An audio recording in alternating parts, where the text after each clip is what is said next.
Good morning and welcome to this third day of the workshop. So as in the program, we will have a first hour where I will still talk a little bit about motor units. But as I mentioned in the first lecture, in the introduction to the workshop, Chalmers has a long tradition on invasive interfaces. And since this is the topic of the workshop, even if most of us are interested in muscles, it was important for me to show what is done at the department in the field of invasive interface. So after my talk, there will be a talk by Sabine Reinfeld on bone conduction implants. And after the coffee break, Giacomo will talk about brain control bionic limbs and restoration of sensory feedback using the brain interface. We will then go for lunch, and we will also take a picture of the summer school that we didn't do yesterday. And then in the afternoon, we resume with hands-on training. So there were still some topics that Nina and Martin want to talk about. So this will happen today after lunch. And then also from the first day, we want to talk a bit about template matching, but there was not enough time. So we'll do this today, and then we'll talk a little bit about motor unit properties. So we have repeated several times during the workshop that an EMG signal is nothing else than the sum of trains of motor unit action potentials. And when we place an electrode within the muscle or on the muscle, we get a composite signal, and the decomposition is the inverse process compared to generation. So that means that from this signal, we can retrieve the trains of motor unit action potential that make up the signal. Now, when we do this sort of reverse engineering process, we can retrieve both the trains of firing and also the action potential per se. So these are the two parameters that I want to talk about, how you calculate them, why they are important, and so on. And yesterday there were also some questions related to, for instance, how you design an experiment to avoid fatigue, or how do you know when you are analyzing the data that actually there is fatigue. So I actually reported in this presentation some of the slides you have seen today, you have seen yesterday, and I want to comment a little bit on that. In the workshop, you have also heard many times that the operator has some knowledge that the algorithm doesn't have. So we say, like, these algorithms are blind, the algorithm that the Maribor team show, for instance, is based on blind source separation, which means that it makes very few assumptions on the data. But we have some extra knowledge, and this is what we use when we edit a signal, for instance. So what is this knowledge that we are actually referring to?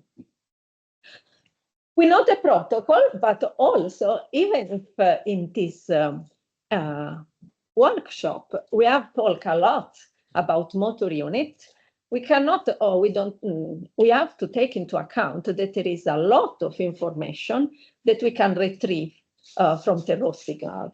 So the signal that we acquire before we decompose, we can analyze that signal in the time, in the frequency domain, and we can gather some information that can actually help us and to understand or to already anticipate what we could expect during the decomposition. And I reported these two tutorials that have been recently published by Jack, and they explain in very simple terms, in my opinion, how to analyze a signal in the time domain, especially when it comes to estimate the amplitude, and how to analyze the signal in the frequency domain. So if I talk about something that is not super clear, of course, you can ask me. But like, I also suggest you to go back to these two papers where you can find a lot about these two topics. And yesterday, we mainly talked about fatiguing contractions and about dynamic contractions. And we have seen what happens from a motor unit or from a discharge pattern point of view. And I want to go back to this topic and see a little bit what you would have seen if you had analyzed the signal before decomposition. So this slide is very busy, and what this slide tells you in a nutshell is that there are many factors affecting the waveform, the shape of the motor unit action potential. So first of all, like the EMG is the sum of motor unit action potential from many units, but each unit has a shape that depends on several factors. These factors can be anatomical. For instance, if a motor unit is deep or superficial, the waveform that you record at the surface of the skin, it will be different. But it also depends on a geometrical factor. For instance, if you have a monopolar versus bipolar electrodes, it depends on the inter-electrode distance. It depends on the size of the electrodes. It depends on the position of the electrode with respect to the innervation zone, and so on. And apart from this factor, there are also neural factors involved. So the contraction level is also important because the higher the force, the higher the recruitment, the discharge rate also changes. And for instance, if the contraction becomes fatiguing, the conduction velocity, the muscle fiber conduction velocity changes. Actually, there are two main changes during a fatiguing contraction. One is the change in muscle fiber conduction velocity, so peripheral properties, but there is also a change in recruitment. And we will talk a little bit about these two changes. So this is the spike train that Nina showed yesterday. And what she pointed out is that you can see a gradual decrease in the height of the action potential. And this was a simulated contraction, so she knew that fatigue was simulated. And if you do this only based on the pulse train, you can question yourself and say, but how do I know if there was actually fatigue or not? And you can do some analysis of the signal, both in the time and in the frequency domain. So we have here, how do you do that? You have here an EMG signal.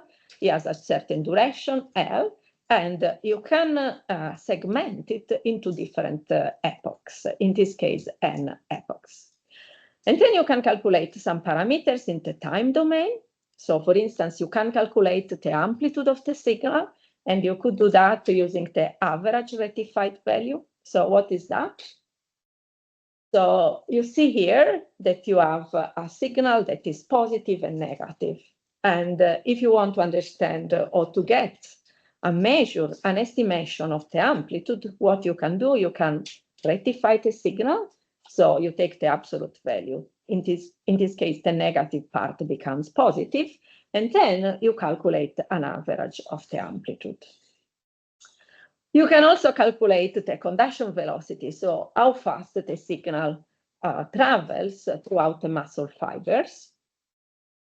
And you can also take this signal and for each epoch to calculate the power spectral density. So to pass from the time domain to the frequency domain. And then from this power spectrum, you can actually extract some parameters. For instance, the mean frequency. What is the mean frequency? It's basically the centroid of this signal in the frequency domain. Okay. And why did I select these particular parameters? It's because they actually change with fatigue. And you have an example in next slide.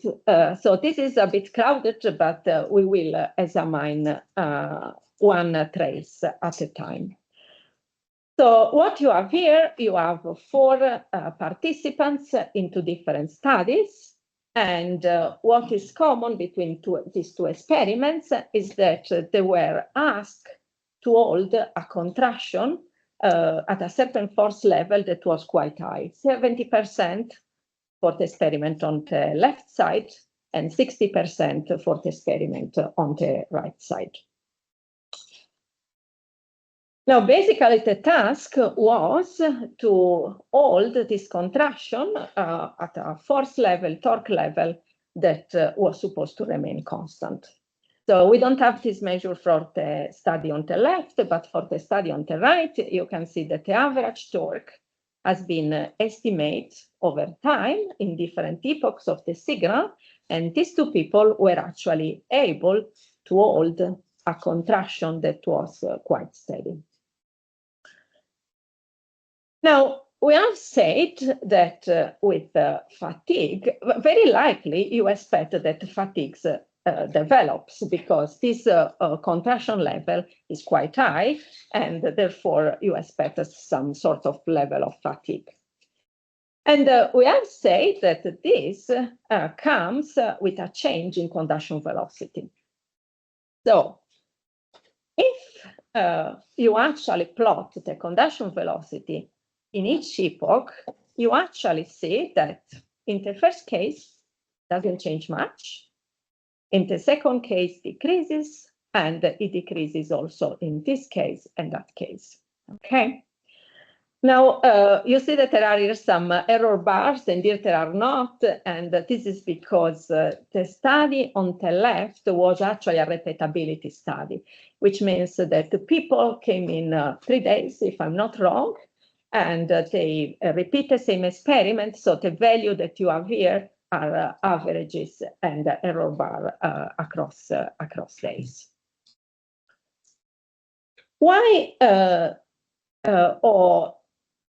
Well, conduction velocity estimation is not too complicated, but if you don't have an algorithm to do this, you need to code a little bit. So is there any other parameter that is much easier to assess or to calculate that can give us an indication of the change in conduction velocity? So here in this slide, you have somehow a tripole is the source of the action potential that you record at the surface, and P represents an electrode. So the first action potential travels with a certain distance, and when it passes under the electrode, we get this shape of the motor unit action potential. Now, if you have the same source, so I'll go back, you see this is exactly the same source. But now, if the signal travels slowly, what you see is that you have an action potential with the same shape, but this is expanded in time, right? So is there a way to quantify this time expansion that is easy to calculate? Does anyone have any idea how this could be quantified? So this is just an action potential, but you have to take into account that this happens for many motor units. So the action potential becomes broader in time. Do you have any idea of how this could be quantified? So this is, again, like a toy example, like you have the action potential at the beginning of the contraction, is the blue one. And then, like at the end of the contraction, is broader. So the duration increases from T1 to T2. Now, this broadening in time corresponds to is a smoother signal, so to say, which means that the low frequency components are more action potential that you record at the end of the contraction, okay? So this change occurs in many motor units, in many action potentials. So if you actually calculate the Fourier transform and you square it, so if you get a power spectral density, what happens is that the spectrum at the end of the contraction has a relatively a higher component at low forces, okay? So if you calculate the mean frequency, like the mean frequency for this power spectrum will be lower than for this power spectrum. And this parameter is much easier to calculate the conduction velocity, like parameters for frequency or routines for frequency analysis is something that you find in any software, MATLAB, Python, whatever. So here, for instance, you have a signal that has been recorded at 60% of the maximal voluntary contraction, and the power spectrum was calculated across different epochs, and this dashed line is actually the mean frequency, and if you look at the scale, you can see that it becomes smaller and smaller, okay? So if we go back to the signals that, or to the plots that we had before, now we add the estimation of the muscle, of the mean frequency of the spectrum. And what you can see is that for the subject where there was no change in conduction velocity, the frequency parameter, of the spectrum shape didn't change either. Okay, and this somehow tells you that actually is a good estimate, or there is a correlation between the two. While for the other three subjects where we had a decrease in conduction velocity, there was also a decrease of the mean frequency of the power spectrum. So you see both here, here, and also here. Okay. So something that, like, if you are in doubt, for instance, and you want to know if that the signal you are analyzing is affected by fatigue or not, what you could do is to segment it and to actually check to segment it, to transform into frequency domain, and to check if the spectrum gets compressed. For instance, here, like along with the power spectrum, you could also have analyzed the signal in the frequency domain. And these peripheral changes are only some of the changes that occur during a fatiguing contraction, but there is also a change in recruitment. So if you ask a person to perform a maximal voluntary contraction, like this is a very strong contraction, so likely results in fatigue. So if you ask to perform a second contraction immediately after, this person won't be able to reach the same force value unless you allow enough rest. So this person recovers from fatigue. But if the force level is relatively lower and you ask a person to maintain a steady contraction, new motor units kick in. And how can you observe that? You can observe that as an increase in the amplitude of the signal. So like in this person, for instance, perhaps, like we didn't have many peripheral changes, but there were new units that came in. And this increase in amplitude is something that was actually seen in all these 4 people. Okay?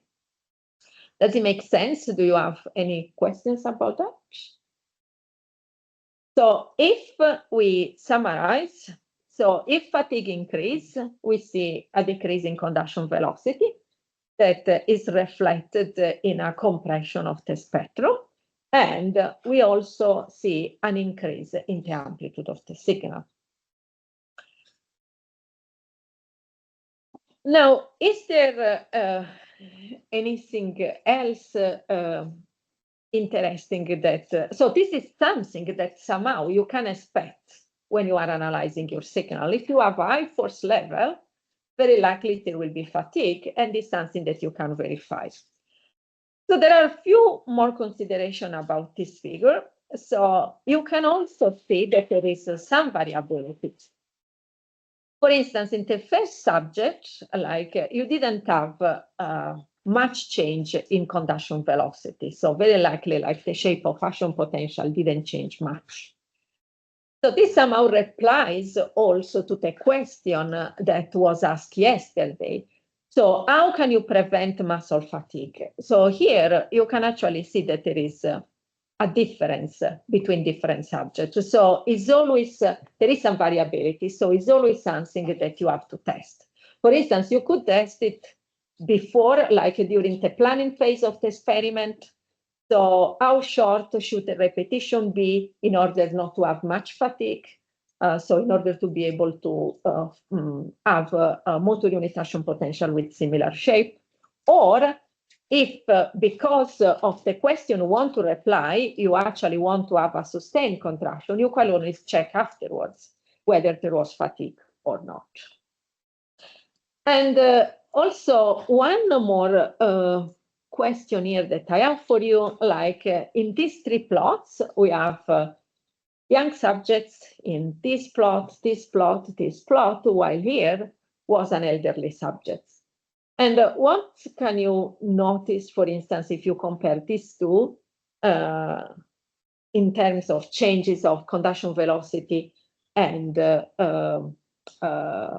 frequency and spectrum compression? Do you see a difference? I mean, of course, it's only two subjects, but is there anything you can spot?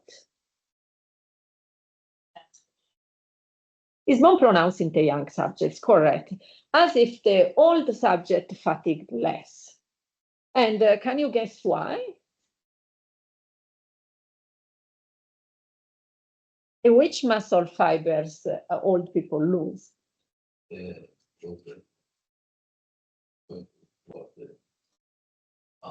think they lose from the height. Actually, they keep more of the slow and like this fatigue less, right? So they lose, like they are less strong, so they can produce less strength, but at the same time, they keep more of the motor unit that are actually, that they don't fatigue. So, and it's due to this selective loss that somehow, like you see, this sort of paradox, okay?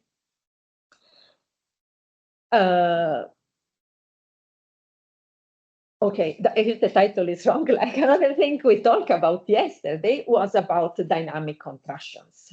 And I think Alesh was the one who mentioned that, like, if there is a relative movement between the electrode and the source of your action potential, unavoidably this changes the shape of the action potential that you see, and you could reach a point where you are not able to track the same unit. And again, you can see this also if you analyze the signal in the time domain. So like this is a map of activity of the EMG activity of the biceps brachii during a dynamic contraction. And you have here two pairs of the electrode, black and white. And you see that the band in the middle, where the activity is very low, is where the innervation zone is. And when the person does a dynamic contraction, this shifts. So like if at this electrode, you see a decrease in activity is actually because the innervation zone moves compared to the position of the electrode. And this is the reason why then it becomes very difficult, unless you are in specific condition, like to track this action, an action potential, because the shape will change. But if the contraction is low enough, like if it's cyclic, as you have seen in the presentation yesterday, so you are able to follow this gradual trend. So again, like to visualize the signal in the time domain is very useful also to understand what you can expect. And then a little bit about the discharge pattern. So also for the discharge pattern, you can do, or like you can edit, and you normally edit like your discharge pattern based on the signal, but you shouldn't forget physiology. So it's important to keep this in mind. And this is a slide that I show in the first day when talking about pattern recognition. And what I told you is that like within the same muscle, the pool of motor units receive a common input. So if you plot the discharge frequency, the instantaneous discharge frequency, and you smooth it a little bit, what you observe is that there are synchronous changes, meaning that when the discharge rate decreases, normally decreases for most of the unit, and when it increases, it does for most of the unit. So this is something important that we can consider when we are decomposing the signal. We somehow expect that, but is this something that always happens? It happens in most of the cases, but not in all cases. So for instance, this is a study that was done at the Neuroscience Research Australia Institute, and we have used intramuscular electrode to record the activity from the genioglossus muscle. This is a muscle that is deep, so if you insert the electrode at the chin, there is another muscle before, and then there is our target muscle. And this muscle is important, it has different functions, so it's the muscle that we use to stick the tongue out, but it's also a muscle that is active when we sleep because it maintains the airways open. So if it doesn't work properly, like we experience apneas, basically. So now, if the task in this experiment was very simple, people were lying down and they were breathing. So nothing else than that. And you see that there is air coming in and going out. And then when we decompose the signal, and here you have a raster plot, you can see that not all units behave in the same way. So you can see that there are portions of the signal that are more crowded, there are more stem plots if you want. And this is because here the frequency of the signal increases. You have units that are active only during certain phases, and you have units instead that, this unit seems more active when this was not active. And you also have units like this one that seems to have a more tonic behavior. So regardless of the fact that you are breathing in or out, actually the firing rate doesn't change much. And this doesn't happen often, but this is a particular muscle that actually receives multiple drives. So you have some units that are active when you breathe in, and some units that are active when you breathe out. So like in this case, there is more than one common drive, so to say, okay? You have different subgroups within the same pool that somehow behave differently. And you can observe this in this plot. So what does this plot represent? So like this, let's ignore this and let's focus only on this. So you have a different horizontal line, and each of these represent a different unit. And when you have a bold part in this line, that means that the firing frequency of this unit is increasing in that portion, okay? If you don't have, that means that this unit is firing in a tonic way. So the firing rate doesn't modulate or doesn't change with the respiratory cycle. So what you can see here is that some units are active during the expiration phase, some units are active during inspiration phase, and some units actually don't match the firing rate, okay? So again, this is something that you get to know when you search a little bit in the literature about the muscle you are investigating. And I suggest to always do that because you get an idea of what to expect. And another important thing here, like you see that the firing rate is color coded. So like red means that you have a firing rate that is higher than 30 Hertz. And again, although motor units are theoretically capable to fire at high frequency in voluntary contraction, this doesn't happen much. So like even if this is a low force task, like breathing in and out, like it doesn't come with much load, but this unit discharge a particularly high frequency. And so again, this is something that you can keep in mind when you actually decompose your signal. This is actually expected, okay? So one thing that I always suggest to do is if you are recording, let's say, for instance, signals from the tibialis anterior and your force level is 10% of the maximal voluntary contraction, go back to the literature and compare your firing rate values, possibly with study done with the intramuscular EMG, because this is the gold standard, and see if there is a match. Of course, there is always variability, but like this has to be within reasonable limits if the experimental protocol is similar. And one more thing that we discussed about yesterday was consistency in the discharge pattern, in the discharge rate, if the contraction level or if the contraction is steady enough in terms of force. Now, this is a plot similar to the one you have seen in the Muse tool yesterday. And now my question is, would you have eliminated this firing here on top based on what you have seen yesterday? Yes? What do you mean?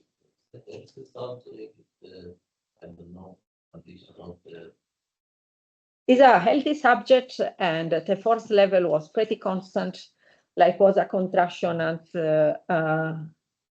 relatively low force. What do you think about this firing? Is it real or suspicious? Suspicious. More information.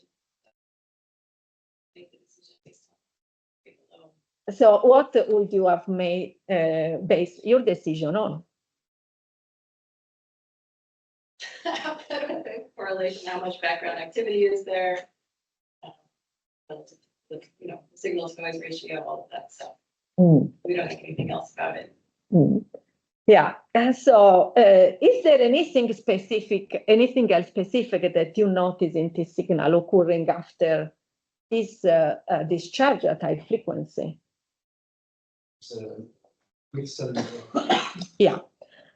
Thank you. So you see here, like you have a unit, like you have a discharge at much higher frequency and followed.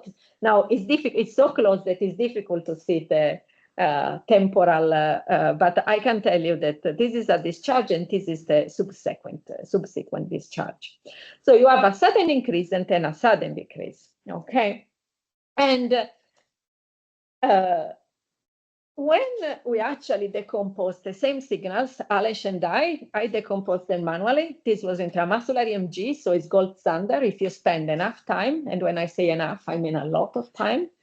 Like you can actually be sure that your firing pattern is correct.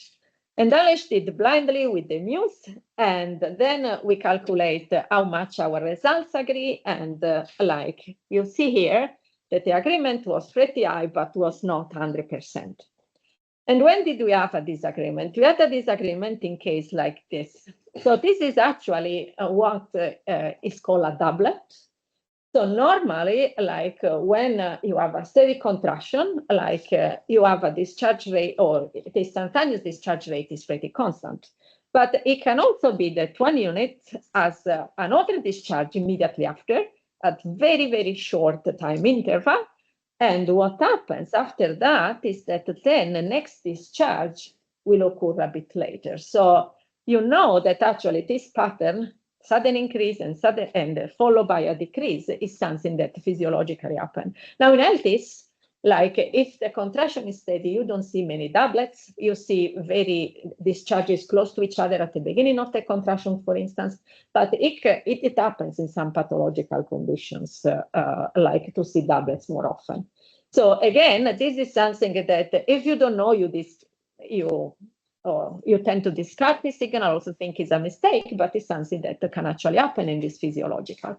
And the reason why the algorithm, the automatic algorithm didn't detect that is because when there is a doublet, the action potential becomes a bit smaller in shape, okay? So the algorithm actually cannot recognize as the same unit because objectively, there is a decrease in the amplitude. And again, this is some knowledge that you as operator, you know a little bit about physiology, a little bit about your experiment, know. And if you can actually observe this in all channels, you can be confident that what you are seeing is actually physiological in this way. Okay? Yeah. Was this human? Yes. Yeah. Human healthy low. Yeah. I just see that sometimes. You do see sometimes, yeah. But Yeah. more in the case of pathology. In some pathologies, yeah. Okay. And also, like, you know, is a nice way to increase force quickly. Okay. So, like, depending on the task, like you see also in healthy people, like it's just in this specific type of contraction that is steady that you don't see them quite often. Okay. Do you see them in motor units You mean at the same? It could happen.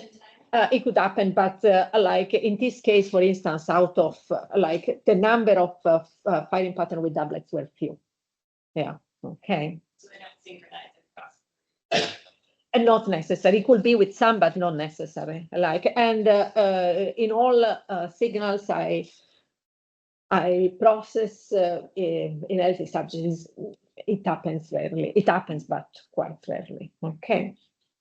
But again, this is this type of knowledge that we have and that the algorithm doesn't have, and probably is not even worth including because, you know, it happens a few times. And if you are studying discharge rate, if you have a robust measure of discharge rate, for instance, you eliminate the outlier, this doesn't have much an effect on your final result, right? And also, if you are calculating the motor unit action template, the motor unit action potential template, what can a discharge do compared to so many, right? In the average, simply you don't see.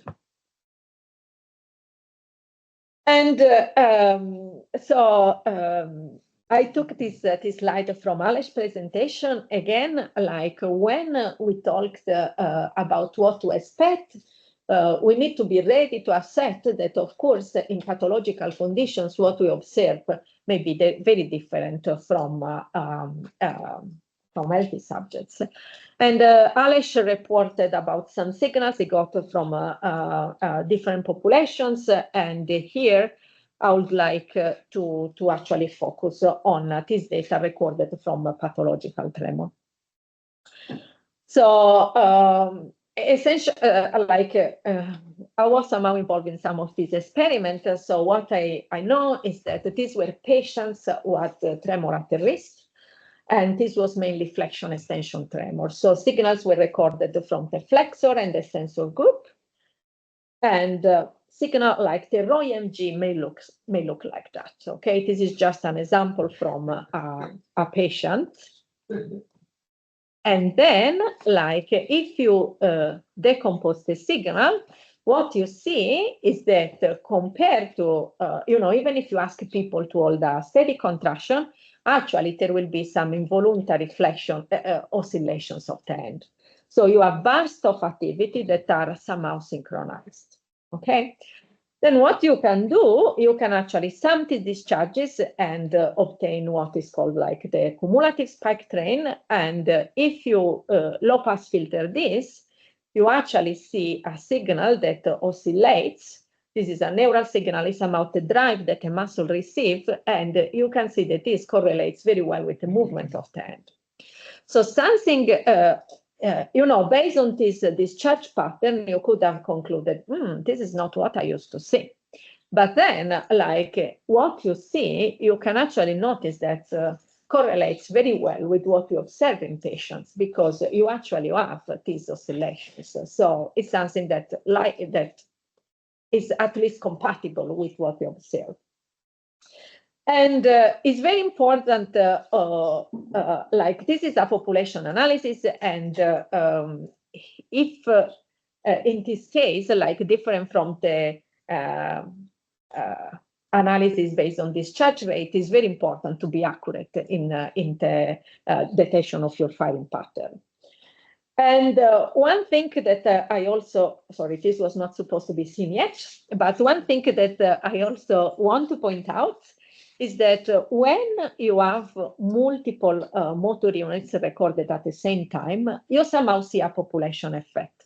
What does it mean? If you observe only one motor unit, it may not be very clear what the entire muscle is doing. Okay, so, you know, like if you see this spike train, yes, it's clear that there are bursts of activity, but it's much clearer when you put all the spike trains together, right? And also, like if you Fourier transform your lot about frequency analysis today. So if you take the Fourier transform of the spike trains, in gray, like you have the same color here, in gray, you have individual traces. And you can see that there is a peak around this region, 5 Hertz, and then a lot of peaks that are different for different spike trains. But then when you put all of them together, you can actually see that there is a clear peak here, and then like this peak that are specific to individual motor units get down. And what gets amplified, or what becomes more evident when you consider the whole population rather than a single motor unit, is that actually you have this pathological oscillation around at about 5 Hertz. Okay. Any question about this? So in this case, so again, like when you are analyzing your signal, take into account what you need to do, like a calculation of firing pattern, as I say, it can be done also with some removing some outliers, but in this case, it's very important that you process the signal properly. And this synchronization can also be seen in the frequency domain doing or calculating what is called a coherence plot, that somehow is a representation in the frequency domain of the synchronization across different motor units. And also in this case, you see this peak here around 5 Hertz, which is a different way to observe the same phenomenon we have seen before, right? So this is the frequency band where you expect to have the synchronization for essential tremor patients, as the one you have seen in the previous slide. So this is all what I wanted to say about the discharge pattern. I want to talk a little bit also about the action potential. I should check the time. So during day one, you have seen how to calculate the action potential throughout spike trigger averaging. And but you saw only one channel. Now, what happens, for instance, if I pick up motor unit 33, is this one? I don't know if it can be seen. And I plot the action potential for all channels. So this channel here, so these blue dots are electrodes, detection points of the same electrode. So this is the first electrode, and this electrode corresponds to what you see here. So why do we have this bump of activity here, clustered here?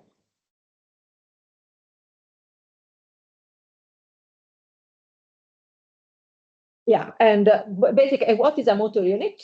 That's correct, thank you. What is a motor unit? The motor neuron makes contact with the muscle fibers. So it's a bunch of fibers innervated by the same unit, right? And this somehow occupy, this is the cross section of the muscle. So this muscle fiber occupy a certain region of the cross section. And when it happens that these fibers are close to the electrodes, we see them reflected as an action potential. And we don't see them far from the electrode, okay?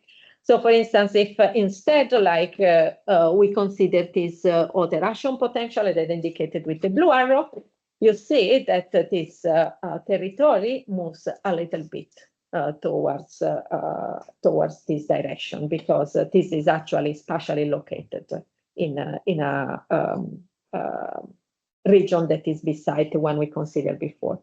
What would happen if I plot the action potential for this motor unit? What do you expect? Very small. Yeah. So like this is what you get, basically nothing. Okay, so and this is because this is far away. So discharge, the study of the discharge pattern is important because it tells us about central properties.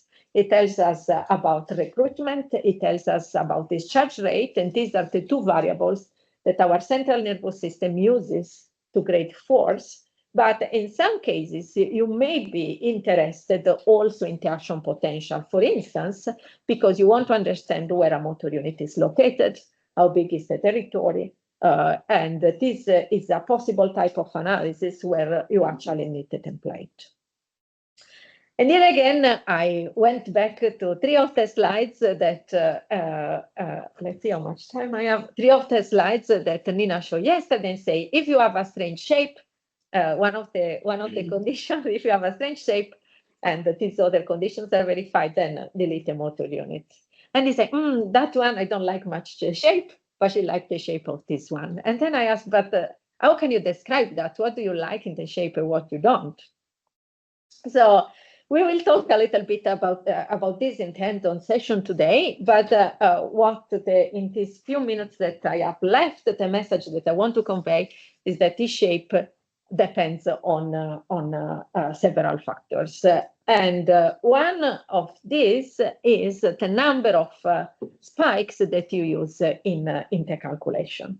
So this is the signal at 10%, intramuscular signal at 10% of the voluntary contraction that you have received the first day. And in black, you have the simulated signal, like the simulated action potential for motor unit 33, taken from one of the channels that happens to be the same 33. And if you actually want to calculate this from the signal, once you have decomposed it, like you have to do, as we have said in the previous data, spike trigger averaging, which means that you consider all segments of the signal center at the discharge. And if you do that, you see that it looks like almost you don't see this action potential, right? But this comes out when you do the average, okay? And in that case, we had 600 spikes, so the average is quite nice. But if you decrease the number of spikes, so for instance, in this case, they're just 100, you can see the difference. So you can see that you start seeing the contribution from motor units too. So the baseline, you don't manage to get a signal back to the baseline noise. You can still calculate peak to peak, correct? But like the spike or the shape is becoming less good. So in general, like at low force level, there is some tolerance. So it's not that if you miss 1 to spikes, then this will affect much the shape of the action potential that you record. And if the contraction is long enough, like sometimes you can also use an incomplete firing pattern. But what does a sufficient number of spike means? Like how many do you need? Again, it depends on many factors. And there was a question yesterday again that asked, like if I have a high force contraction, for how long should I hold the contraction in order to be able to get a good shape? And here, like this is the same unit, and we increase the contraction level at 20% MVC. You see that with the same number of spikes, the estimation is worse. And if you go to 70% MVC, it becomes much worse. So like this is somehow a reply to what was asked yesterday, like if the force is high and you have like crosstalk, if you want to call it like that, from all motor units, then you also need more spikes in order to get a good average. And this is one of the reasons why Alex yesterday was suggesting, you don't want to have a very long contraction, because if not, the person fatigues soon. And as a result, you won't be able to track the same motor unit, but you can do multiple contraction at the same force level short, so that you see many repetitions of the same unit. So in brief, just to mention some of the factors, if the number of spikes decreases, the one that you use in the averaging, the quality of the waveform shape decreases too. And if the force level increases, this also causes a worsening of the quality of the waveform shape. And last thing, again, I took this slide from Alex's presentation yesterday. These were the result of decomposition from the simulated data. And we talk a lot about what to do here when decomposing. I think a little bit less about what to do at the beginning of the contraction. And this, Nina actually said something interesting, I think was in the first day. She said, or yesterday, I can't remember. She said, like, we have compared the results obtained from different operators with different or different hours of decomposition, basically with different skills. And the only significant difference was when identifying the first discharge. And this is because it is more difficult because there is a change in shape.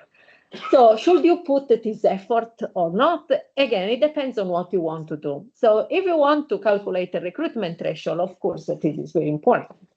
And we know, based on Tenman principle, that the small motor units are those recruited first. So if these units are sorted based on discharge rate, so if you delete this, like this unit, now you'll believe that actually start being active after those. So it's a big jump in the recruitment order that is actually not factual, but is due to the fact that you didn't identify well the first discharge. So if ranking of the units based on size is very important, then like put your effort into the identification of the first spike.